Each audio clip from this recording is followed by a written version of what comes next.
Well, it's Wednesday, the 25th of March, 2020. I missed a couple days of recording. We've had our governor issued shelter-in-place order, which, in my honest opinion, has been an absolute shamble. And it's nothing against him. I understand why he did what he did, but when you open it up to having so many things that you deem essential,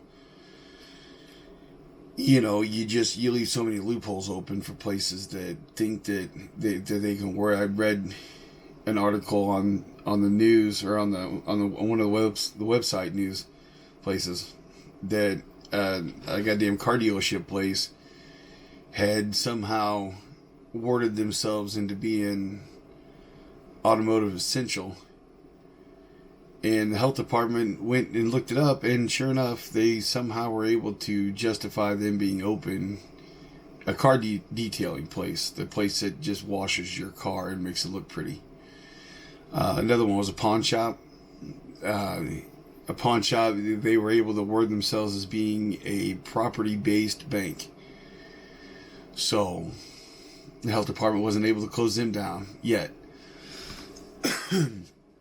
So you gotta swing for the fences and really put a stop to it. Otherwise, it's for as much great as they talk today, and I think the reason that they talked so highly of it today is because they're in the process of trying to do damage control. Because honest to God, they passed a $2 million budget thing through the government today, which, for as amazing as it sounds, if you're a Joe Blow average guy, you got to kind of look at this in a serious tone and realize that you're probably not going to see that.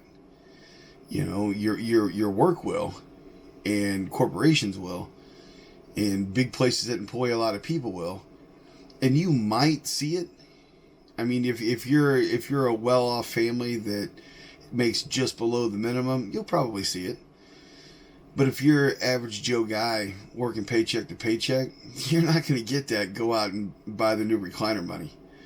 You're not going to get that fill up my freezer with meat money. You're not going to get my cupboards are now stocked with dry canned good money. You're not going to get that. The chances of you getting that are probably 30%, if I had to guess.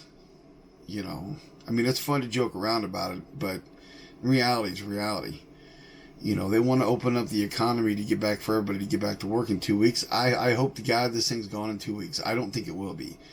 And if you live in a tourist-based area throughout the U.S. and you're looking at going back to work in 2 weeks, or at least getting things started to go back to work in 2 weeks, you got to weigh the good with the bad. And you got to look at it like, yep, it's going to be great, but yep, it's going to suck too. I mean, yeah, they did more today in Washington than they have in the last 2 weeks. Now, I'm in the middle of my own crappy situation here in Ohio, and talking with some friends and family. One of them, kind of hit at the fact that just my general situation, and some of my friends that are up here, and fellow unemployed people that live in the same area that I do, are all facing. I went on unemployment because I was laid off, and my second job up here shut down at the end of last season. With that being said, in November, I had a little bit of a hard time getting it going because it was my first time ever filing for unemployment. I've never done it before. This last year I had some medical problems that I figured maybe instead of trying to pick a hammer up and go out in 10-degree weather and swing it, maybe I should just file for unemployment and collect off of what I paid into. So after about 2 weeks worth of waiting and just absolute nightmare of not getting it or not qualifying, it came through. And I've never had a problem. I file Sunday nights, it posts Sunday afternoon, Sunday evening under their Ohio unemployment.gov website, or whatever they want you to go to. And then Monday morning, it's issued onto a bank card that they give you. I'll show you real quick so that you can kind of get in the prescription. Every Monday it's like that. It's been like that since November 11th. Well, this past week, the week of I guess it would have been the 24th or so, filing would have taken place on the 23rd or 22nd, somewhere around there. This last Sunday. Everybody was like, this was the night that it went up like 2,500% filing rates, meaning 2,500% more than what had usually did it Sunday night. Well, I got on there at 12:01 like I always do, and I filed my claim, got my confirmation number, and figured, I don't know what everybody's talking about. I had no problem. So I get up Sunday morning, don't see anything yet. Wasn't in a panic because I was up earlier that morning than what I usually get up. So I was like, well, I'll give it till 8, 9 o'clock and see what happens. 8, 9 o'clock, I get on the website and it says that it's been paid. You know, my amount paid, and then there's underneath the little check stub mailing date that was empty. And I was like, well, why is that empty? That's never been like that. You know, so I start trying to log in to the website using my phone. And could not log in, kept crashing. So then I jumped on social media, Facebook, and just put the question out there, hey, listen, is anybody else having issues getting on unemployment's website? And of course they were. Everybody was. And then there was something on there about try it from a desktop. And I said, oh shit, I can do that now because I have a desktop now that I just built. This thing right here, I just built this thing. So I was like, oh, I've got the computer now to do it. Perfect. You know, let me do that. So when I did that, oh Christ. Really?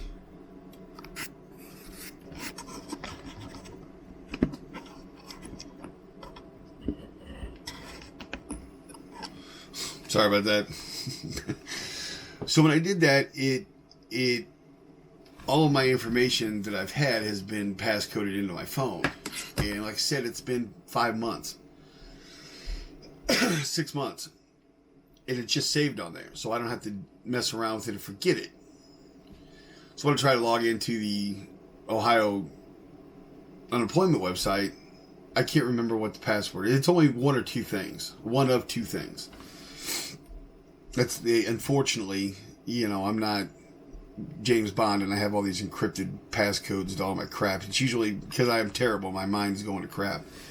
Anyways, I didn't do it. I screwed up twice on trying to enter my password. And then on the third time when I realized that it was case sensitive, it wasn't even the password. I'd been putting it in the wrong password the last 3 times. Well, it froze my account.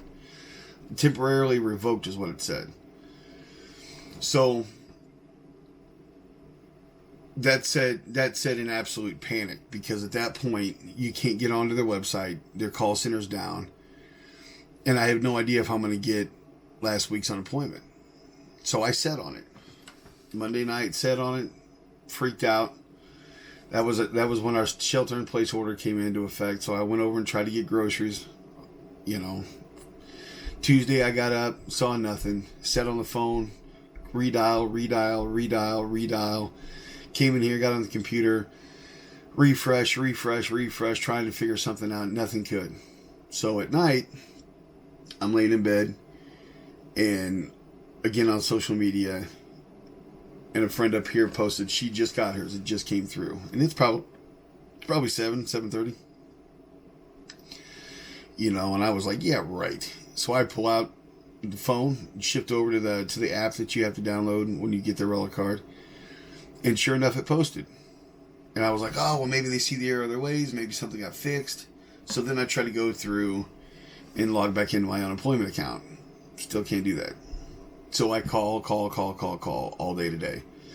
And then finally at about 3 o'clock, I sit down and there's a contact us at the bottom to where if you're already a account holder with the ohio.gov, which you do when you become unemployed, then you can use this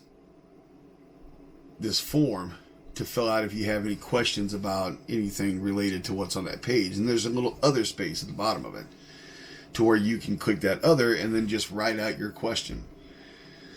So after calling probably 100 at least 120 times, and after hitting the refresh button on this computer probably more than that, trying to talk to an agent, I just sent an email straight to whoever answers it. I even went as far as using the TTY. Had no idea what a TTY was. I had to Google that to figure out what the hell that number was for. That number is for teletype.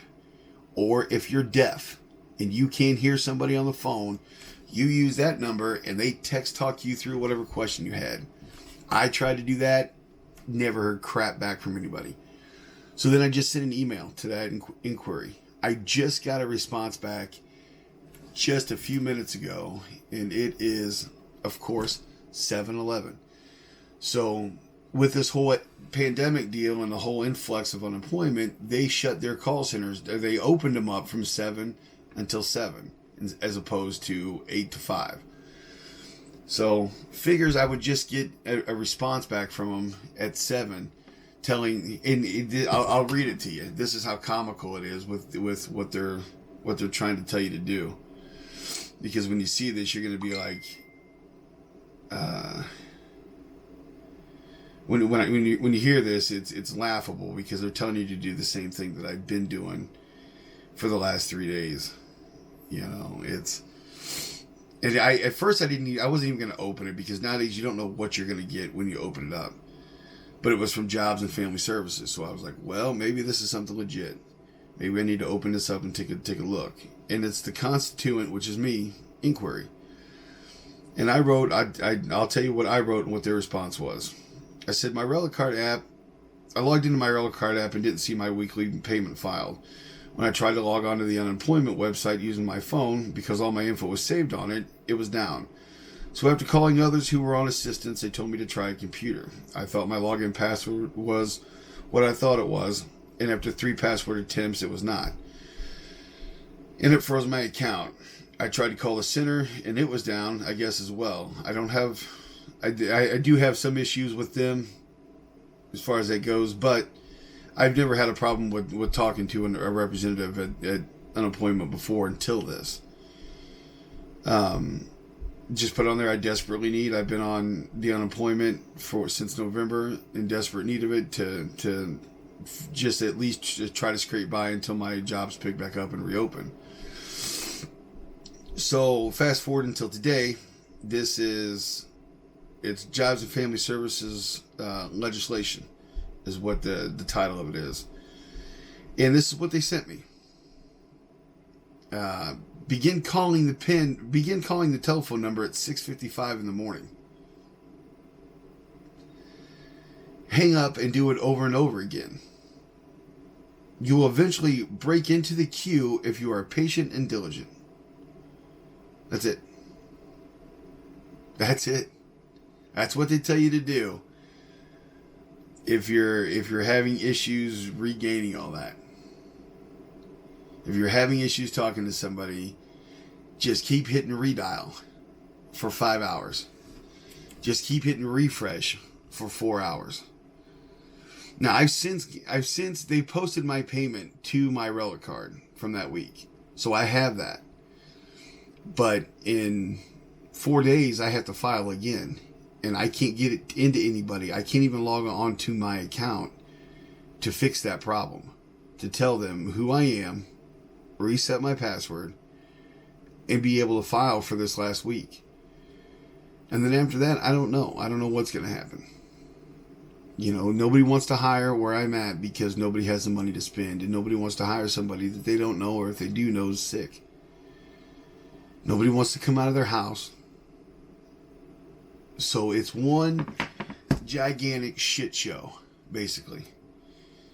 I have friends on unemployment up here right along with me that are dealing with the same basic problem. And there's no answers coming down other than just keep on hitting refresh and keep on hitting redial.